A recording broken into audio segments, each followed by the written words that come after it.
So this is a follow-up really of a previous YouTube I did on erecting the solstice stone at our stone circle. So I've done an animation of it, and I've given just a few more details on how the process went.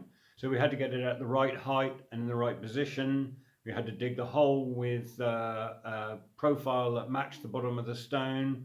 We had to make sure the chocks were in the right place to stop the axle at the right place, and we had to tie the stone to the axle. And then, of course, we just tipped it in, and that was the easy bit. It just went very, very easy.